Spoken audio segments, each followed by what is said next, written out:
Hallelujah, praise the Lord. ஆண்டவராகிய இயேசு கிறிஸ்து நாமத்தினாலே உங்களை வாழ்த்துகிறேன். கர்த்தர் உங்களை ஆசீர்வதிப்பாராக. இன்றைய நாள் மெய்ப்பனின் சத்தம் யாத்ராகமத்தின் புஸ்தகம் 14ஆம் அதிகாரம் 14ஆம் வசனம் வாசிக்கிறேன். கர்த்தர் உங்களுக்காக யுத்தம் பண்ணுவார், நீங்கள் சும்மா இருப்பீர்கள்.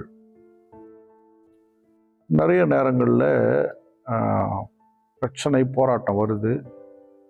நம்ம எதிர்பார்க்காத சில விஷயங்கள் நம்முடைய வாழ்க்கையில் நடக்க ஆரம்பிக்குது. நம்ம என்ன பண்ணுறோன்னா, அதற்கு பதில் கொடுக்க, இல்லை அவர்களோடு நம்ம விரோதம் எழுப்பி ஒரு மக்களுக்கு நம்ம யுத்தம் பண்ண, அதுக்கு நம்ம என்ன பண்ணுறோம், முயற்சி எடுக்க ஆரம்பிச்சிடறோம். அதை குறித்த கவலைகள், அதை குறித்த யோசனைகள், அதை குறித்த பயங்கள், அதில் நம்ம எப்படியா நின்று ஜெயிச்சிடணும், என்ன பண்ணுறது தெரியல, நம்ம போய் இறங்கி சண்டை போடலாமா, நம்ம பார்க்கலாமா, போய் தீர்த்திடலாமா. நான் சொல்கிறேன், கர்த்தர் உங்களுக்காக யுத்தம் பண்ணுவார். நீங்கள் என்னைக்கு ஆண்டவரை நம்பி புறப்பட்டுட்டீங்களோ, ஆண்டவரை நம்பி வந்துட்டீங்களோ, தேவனுக்கு முதலிடம் கொடுத்துட்டீங்களோ, என்னைக்கு இதெல்லாம் நீங்கள் செஞ்சிட்டீங்களோ, அன்றிலிருந்து அவர் பார்த்துக்காரு உங்களை. அவர் எல்லாத்தையும் டேக் ஓவர் பண்ணிக்குவார். நீங்கள் அதை பற்றி கவலைப்படாதீங்க. அதான் சொல்லுது, நீங்கள் சும்மா இருங்கள், கர்த்தர் உங்களுக்காக யுத்தம் பண்ணுவார். நீ ஏப்பா சண்டை போட போகிற? உனக்காக அவர் சண்டை போடுறார். நீ என்ன பண்ணிட போகிற? நம்ம பண்ணால் சின்னதாக செய்வோம், அவர் பண்ணால் வெயிட்டாக பண்ணுவார். அதோடு உன் பக்கம் அவன் தலை வைக்கவே மாட்டான். ஹல்லேலூயா. தேவன் உங்கள் வாழ்க்கையில் ஆக்ஷன் எடுத்தாருன்னா, உங்களுக்கு விரோதமாக எழும்புகிற மக்கள் மீது, விரோதமாக எழும்புகிற சக்தி மீது, விரோதமாக எழும்புகிற பொல்லாத அதிகாரங்கள் மீது அவர் ஆக்ஷன் எடுத்தார்னா அட்ரஸ் இல்லாமல் ஆகிடுவார். நீங்கள் சும்மா இருங்கள், கர்த்தர் உங்களுக்காக யுத்தம் பண்ணுவார். எதுக்கும் பதில் அக்கம் பக்கம் சண்டை வருதா? தேவையில்லாமல் உங்கள் மேலே பகைக்கிறாங்களா?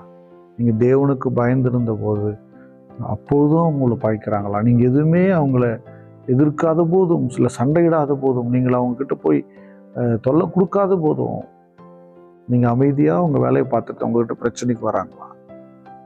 கர்த்தர் உங்களுக்காக யுத்தம் பண்ணுவார். நீங்கள் சும்மா இருங்க.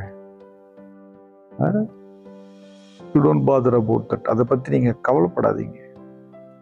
நீங்கள் சும்மா இருங்க, அவர் பார்த்துக்குவார். ஹல்லேலூயா.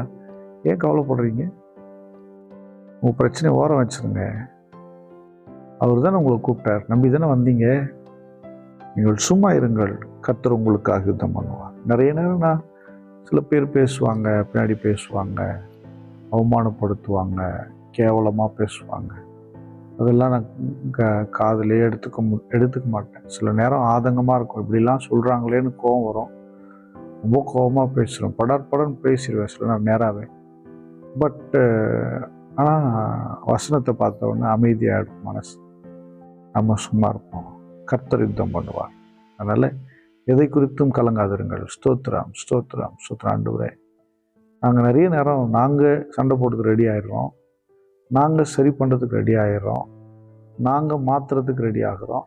ஆனால் நீங்கள் எங்களுக்காக யுத்தம் பண்ண ஆயத்தமாக இருக்கிறீங்க. அதுக்காக ஸ்தோத்திரம் ஸ்தோத்திரம். நாங்கள் இனி சும்மா இருப்போம். ஸ்தோத்திரம் ஸ்தோத்திரம். பரிசுத்த பிதாவே, உம்மை ஸ்தோத்திரிக்கிறேன். எங்களுக்காக யுத்தம் பண்ணும்படி ஆயத்தமாக இருக்கிறவங்க, மகனே மகளே சும்மா இரு, நான் பார்த்துக்கிறேன் அப்படின்னு சொல்லுகிற ஒரு அழகான ஒரு அன்புள்ள தேவனை நாங்கள் பெற்றிருக்கிறோம். அதற்காக ஸ்தோத்திரம்ப்பா. இந்த பிள்ளைகளை பாருங்கள், அவர் வாழ்க்கையில் இருக்க பிரச்சனைகள்லாம் மாறட்டும், போராட்டங்கள் மாறட்டும். எத்தனை மனிதர்கள் விரோதமாய் பொறுக்கடிக்கிறார்கள், எத்தனை விரோதங்கள், எத்தனை பொல்லாத மனிதர்கள், பொல்லாத சக்திகள் எத்தனை எழும்புகிறது. ஆனால் நீர் எல்லாவற்றையும் பார்க்க. ஸ்தோத்திரம் ஸ்தோத்திரம். ஆண்டவரே ஆண்டவரே ஸ்தோத்திரப்பா. உங்களுடைய கரத்தில் ஒப்பு கொடுக்கிறேன். ஸ்தோத்திரம். உங்கள் பிள்ளைகளை ஆசீர்வதி. இயேசு கிறிஸ்துவின் நாமத்தினால் ஜெபிக்கிறேன் நல்ல பிதாவே. ஆமென். God bless you. Bye bye.